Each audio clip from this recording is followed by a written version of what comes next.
Pravijo, da žan je vedno tisti, ki seje. In prav zaradi tega se mi žetev še toliko bolj zdi pomembna v tistem smislu prispodobe za življenje na tem planetu. In ko žanjemo, takrat ne mislimo o tem, niti ne razmišljamo o kruhu. Vidimo v glavnem, da se za kombajnom kadi. In to je tista resnica, o kateri moramo spregovoriti. Ja, pravijo, da tam, kjer je dim, tam je tudi ogenj. In predvsem se mi zdi, da bi o pšenici, o žitu morali razmišljati drugače.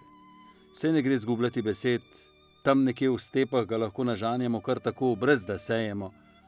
Pa vendarno se tam živi povsem drugače kot pri nas. In kultura, pravijo, da je kultura sinonim za človeka. In takrat, ko govorimo o kulturi, moramo razmišljati tudi o žitu. Konfucij je rekel, da naj nihče ne misli, da bo vodil državo, brez da bi razmišljal o žitu. Pa vi pomislite, koliko še sploh mislite o žitu, koliko še sploh mislite o kruhu. Predvsem gre za to, da je znotraj tega skrita resnica, ki bi vse te recesije, vse te probleme, globalizacije in vsega tega lahko spravila na pravo pot. Gre za to, da je samo tisto, trdo delo, ko zaorjemo nivo, jo posejemo in požanjemo, tisto, ki na koncu da neko kulturo, bom rekel. No, ko razmišljamo o žitu, moramo razmišljati tudi o našem polju. In takrat, ko smo iz lovca postali poljedelci, ko smo se ustavili, se spomnite kakšnih kavbojskih filmov, kjer so pravzaprav živinorejci preganjali poljedelce. Gre za statičen način razmišljanja, ko hočemo gospodariti na njivi. Na njivi pa gospodarimo tako, da se obnašamo po pameti. Namreč, ko smo govorili o žitnem programu takrat nekoč v politiki in so nam vsi rekli, da je to politični program, smo govorili, da je žito znotraj samih poljščin potrebno sejati predvsem zaradi kolobarja. Zaradi tega, da na najbolj enostaven način godimo zemljo. Godno zemlje pa pomeni pridelek. In manj ko gnojimo, manj ko okopavamo, manj ko se trudimo, bolj moramo spoštovati vse zakonitosti, ki v permakulturnem smislu pravzaprav poskrbijo za prirast neke določene rastlinice na naši njivi, pravzaprav v tem kolobarnem smislu. In kaj je kolobar? Kolobar je vrstenje poljščin. Žito, okopavina, koruza, detelja, vsak da nekaj zraven. In če hočemo žeti, brez da bi gnojili, če hočemo žeti, brez da bi uporabljali tista najboljša semena, ovita s kakšnimi dodatki, potem moramo znati kolobariti. Moramo ugodno vrstiti poljščine na tej naši njivi. No, če vse to počnemo, bomo temu rekli znanje in potem bomo vedeli, zakaj to žito mora na naša polja. Zaradi naše kulture in zaradi tega, da ne bomo lačni. Danes še razmišljamo o tem, da se pravzaprav kruh kupi v pekarni. Kdo pa še misli, da je potrebno posejati, požeti, zmleti recimo v mlinu? Nihče. Kruh se kupi tam nekje. In nekateri pravijo, da je še celo obarvan. Ampak sam tem našem kmetijskem smislu mislim, da je bil vedno začetek kmetovega leta, pravzaprav setev žit, in da smo potem poželi in da je bila žetev praznik. Danes kar tako na hitro v kombajnu zgine z njive to žito, še zavemo se ne. Včasih pa, še kot otrok se spomnim, kakšno veselje je bilo in kakšna žalost tam, kjer žita ni bilo, kjer niso imeli kaj požeti, ker potem tudi zmleti niso mogli in niso spekli kruha. Vse skupaj ima hudo resnico v neki določeni prosporobi o tem žitu.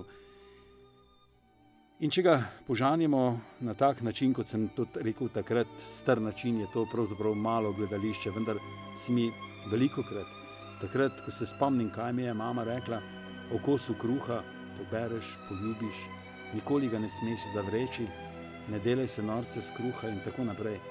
Vse to je pravzaprav ena sama živa resnica o tem, da naše polje mora biti obdelano. Mora biti obdelano zato, da potem na koncu jemo kruh. Vmes pa so globalni problemi, ki jih razumemo ali ne. In ko se snop požanje, ko se snop posuši, ko iz tega zrnja zmeljemo moko, ko umešamo kvas, ko počakamo, da shaja in ko spečemo ta kruh, vse to je življenje. Ostalo pa je, lahko rečemo temu, velik problem. Zakaj? Zato, ker vedno nekdo živi na račun drugega.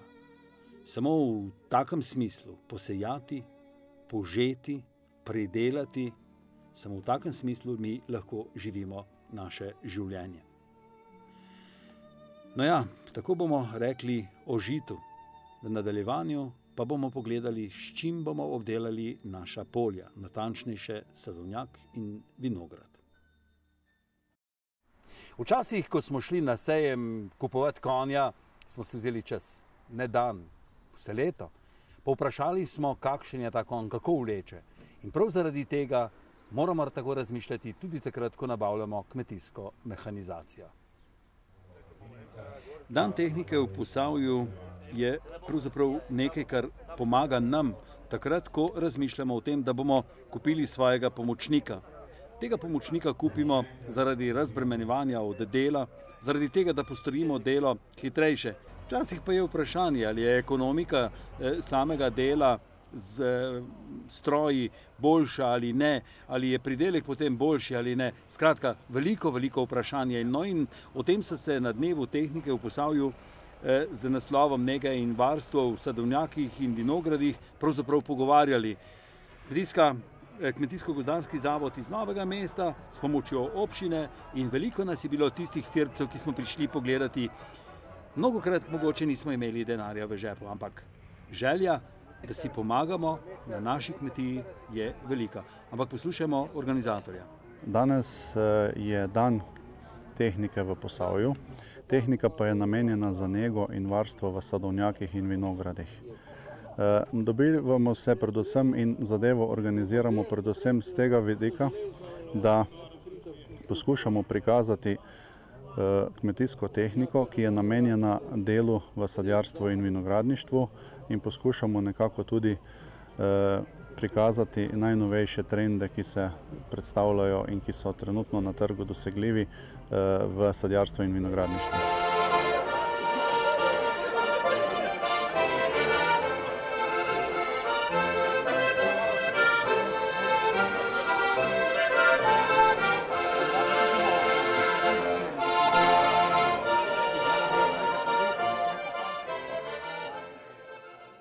No, če razmišljamo o tem, kaj je tisto, kar nas vodi k nabavi neke mehanizacije, je zagotovo razbremenjevanje od dela, večja sterilnost, večja kvaliteta dela mogoče, skratka pomoč na kmetiji. Kaj vi mislite o tem? Prav gotovo gre za vse te tri elemente, se pravi za razbremenitev dela, za večjo storilnost in seveda tudi za večjo produktivnost na vse zadnje, kajti stroji nam močno olajšajo delo. Seveda je pa tudi vse več velikih oziroma visokih vložkov v te stroje, preden si lahko z njimi pričnemo pomagati. Prireditev je druga po letu 2012, tule na kmetiji Žaren. Na kmetiji Žaren imamo trenutno 50 sadjarsko-vinogradniških traktorjev in okoli 125 kmetijskih priključkov pripetih na te traktorje, in večina izmed teh traktorjev in priključkov bo danes tudi na tej predstavitvi sodelovala. No, na sami kmetiji pri Žarnovih so pripravili veliko na temo obdelave vinogradov in sadovnjakov. Predvsem so bila tu strokovna predavanja o pozabljenih tehnoloških ukrepov v sadjarstvu. pa tehnične možnosti za zmanjšanje izpostavljenosti traktorista fitofarmacevtskim sredstvom, pa zmanjševanje zanašanja pri uporabi sredstev za varstvo rastlin. Skratka, veliko je bilo vsega, mogoče smo celo kaj spustili, pa vendar vse je na kmetiji in prav gospodarja sem povprašal, zakaj je to ravno pri njih, zakaj vsako leto to organizirajo. Da je ta dogodek na naši kmetiji je sigurno ena, bi rekel, strast, dobesedno strast do strojev, ki mi je vlil oče že od malega, kajti tudi oče je bil zelo že napreden pri strojih, vedno je rad kupoval dobre stroje, tako da sem to že dobil pri malih nogah nekje v podzavest. In normalno, te stroji so dragi, zato treba nakupe premisliti tehtno in jih opraviti glede na to ceno racionalno. Glede na to, da je veliko teh strojev vaših, da jih uporabljate v sadovnjakih in v vinogradih, kaj pravzaprav pri vas odloča, da se odločite za nakup kakšnega od teh strojev? Da se na naši kmetiji odločimo za nakup določenega stroja ali traktorja, to ni naključje. To je tehten premislek. Prva stvar, ki je zelo pomembna in odkrito povem, je pred ceno, je sama funkcionalnost stroja. Mi želimo in hočemo, da pričakujemo od stroja, ki ga kupujemo, da bo zadostil vsem tistim našim potrebam pri posameznih opravilih. Zato smatram, da mora vsak kupec pri stroju tehnično vedeti, kaj rabi. Tehnične podatke oziroma karakteristike povedati trgovcu, to pa to želim in se pogaja za ceno. O vaši kmetiji, Jernej, smo že govorili v naših oddajah, pa vendarno predstaviti jo še enkrat. Naša kmetija obsega skupaj 28 hektarjev zemlje, od tega je 10 hektarjev gozda, ostalo je obdelovalna. Še od te obdelovalne pa imamo 4 hektarje od sklada kmetijskih zemljišč, kjer imamo vinograde, katere smo v zadnjih 4 letih obnovili.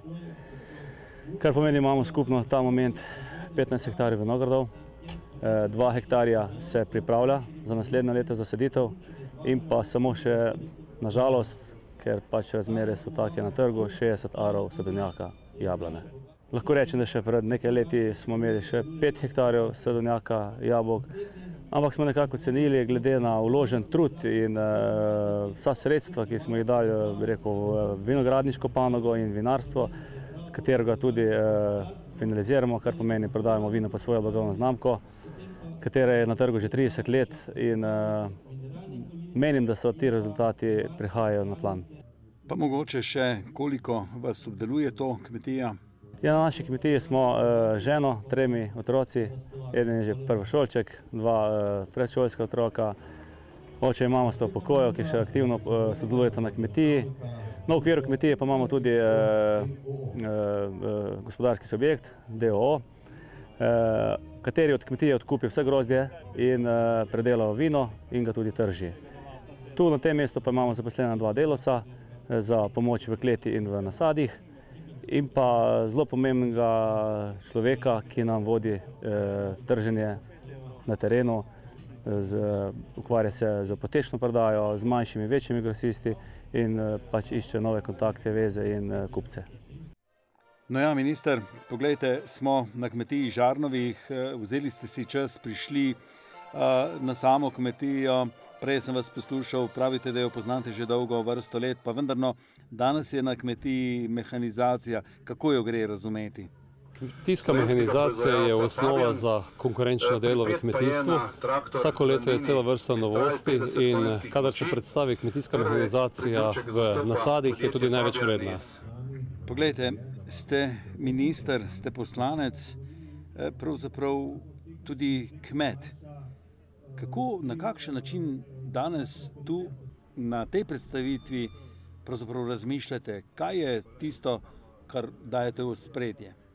Sam sem še vedno kmet in kmet bom ostal do konca življenja. Tudi pridelujem jablane, tudi delno pomagam pri tašči na govedorejski kmetiji. Kaj mislim s svojim delom postoriti oziroma kaj vidim v tem svojem poslanstvu, delu, Predvsem želim, da bi v slovenskem kmetijskem prostoru in pa v Sloveniji sploh kmetijstvo dobilo nazaj svojo veljavo. Mislim, da se je ta poklic v preteklosti preveč razvrednotil.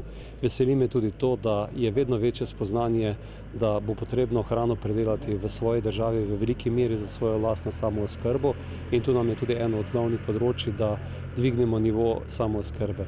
Naslednja stvar, ki pa mislim, da je nujno potrebna pri našem delu, pa je na eni strani dvig tehnološkega znanja, prenos znanja kmetovalcem, na drugi strani pa vse bolj potrebno povezovanje pridelovalcev med sabo, kajti na tej točki mislim, da tudi izgubljamo največ v konkurenčnosti slovenskega kmetijstva. Tako da, kar se tiče mojega dela, predvsem želim status kmetijstva postaviti tam, kamor sodi, in na drugi strani pomagati, da bi kmetje se tudi med sabo čim bolj povezali in tak način postali konkurenčnejši.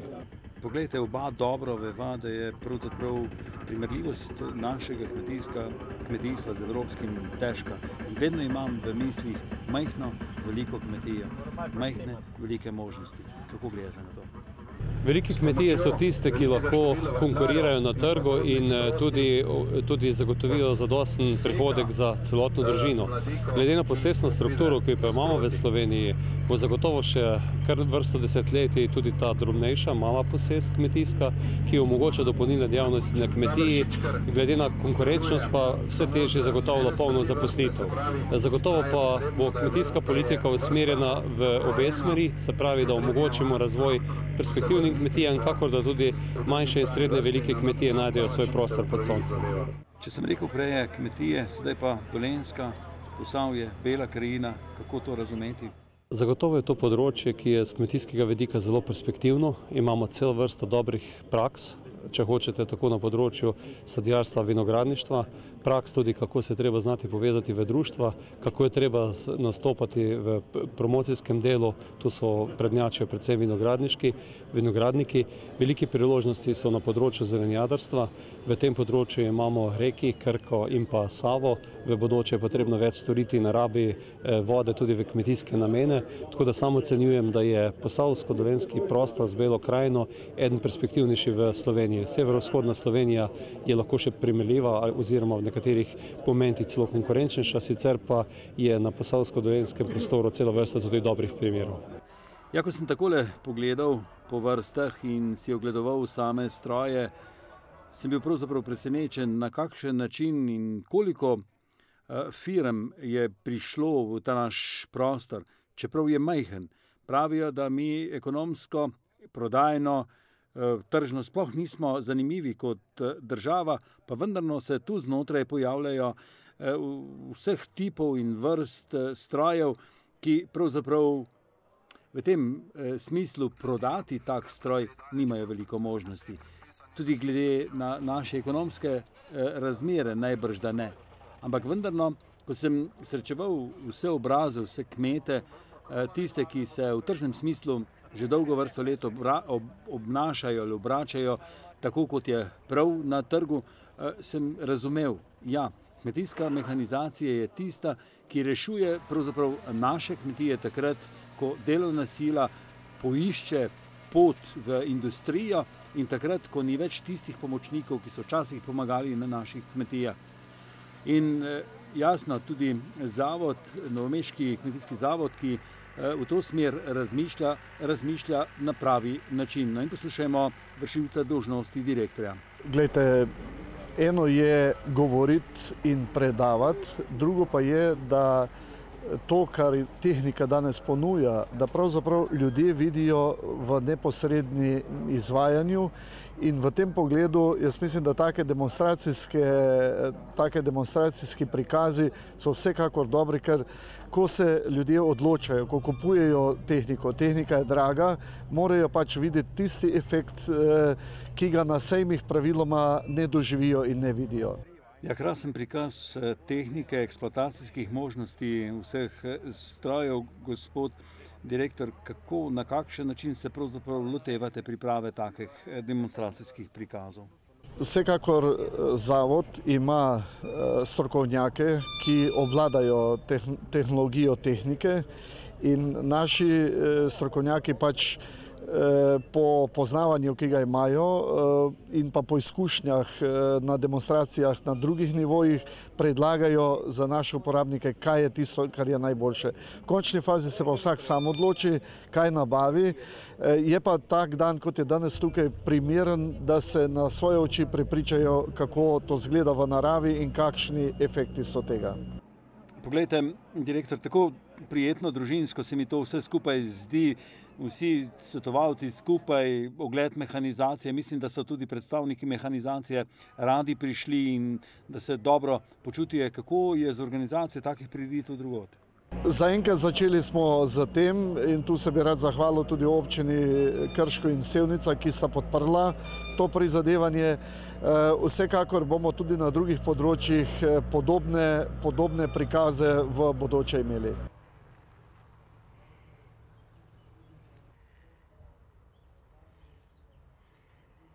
Ja, pri konjih takrat, ko se z njim pozabavamo sami, takrat pravzaprav je skoraj da vseeno, kako, na kakšen način.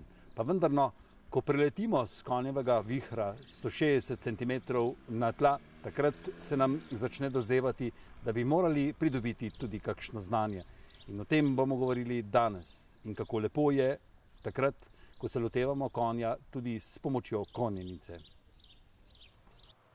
Velikokrat razmišljam o tem, zakaj vraga se ukvarjam toliko s konjem. Ampak zdi se mi, da je to žival, ki izginja iz teh naših polj in da imamo prav kmetje dolžnost, da jo ohranimo. In delovne sposobnosti konj so tiste, ki morajo priti v ospredje. Kasaštvo v Šentjerneju je urejeno. Dresurno jahanje, preskakovanje zapreg in vožnja vpreg tudi na kmetijski šoli. Natančnejše avgusta, tam 1. avgusta se bo začelo izobraževanje za voznike vpreg. Vse urejeno in tudi konjenice zelo lepo urejene. Pa vendarno se tu znotraj vedno pojavlja pravzaprav vprašanje, ali na konjev hrbet z znanjem ali brez znanja. Veste, vse skupaj je tako nevarno, lahko, če znamo ne, drugače pa to sploh ni nevarno, zahtevno glede oskrbe samega konja ves dan, ves mesec, vse leto, da moramo razmišljati na nek drugačen način. Pa vendarno, veliko zaslug za ljubezen do konja imajo ravno konjenice in tudi v škocjanskem prostoru se velikokrat lotevajo vseh zadev. Mislim, da se prireditev imenuje Knobleharjeva konjenica, ampak vse to bomo slišali v nadaljevanju. To je eden tradicionalni tretji pohod. 2 pohoda smo že imeli. Eden je bil po južni strani meje občine Škocjan, drugi je bil pa po severni strani. Imamo pa odhod iz najbolj južne točke pa do najbolj severne točke. Kilometrov znese zdaj letos bo malo krajša, ker je huda vročina, drugače je bilo tukaj prek 30 kilometrov same poti. Pa še do sem prideti, pa ali domov prideti, pride pa to tam cirka, nekateri to do 60 do 100 kilometrov v enem dnevu. Ja, oba morata biti v dobri fizični kondiciji. To je prvo. Morata biti usposobljena konjenik in konj, ker za samo konjenico ne more vsak konj, kakor ne more vsak zajahati pa jeti, reči, aha, zdaj pa grem jaz 30 km narediti. Preprosta beseda, endurance. In že smo lahko na tekmovalni poti, že lahko udejanjamo vse skupaj tudi na tisti pravi način z veterinarjem, s tem, da se zagotovo nič ne dogaja nepravilno s konjem. O tem bomo govorili v eni od prihodnjih oddaj. In Knobleharjeva konjenica bi pravzaprav lahko združila vse konjenike iz Slovenije na tisti pravi način. Ne vem, zakaj za vraga se vsega tega bojimo, kar je organizirano in kar ima odzadaj znanje, ali pa je mogoče preprosto ljubezen, preprosto združenje s konjem tu pri nas, v tem našem prostoru takšna. Kaj lahko poveste? Ja, to ideja se že pojavljala pred več leti, ko smo imeli društvo, da bi kot nekaj, ker je naš zavetnik Knoblehar, smo rekli, bomo pa mi imeli pa Knobleharjevo konjenico in bomo šli, ne vem, enkrat bomo mi to obhodili našo občino. In tako smo se odločili pač začrtati pot, kot je primeriti kilometre, narediti si teraso, pa lahko pa gremo.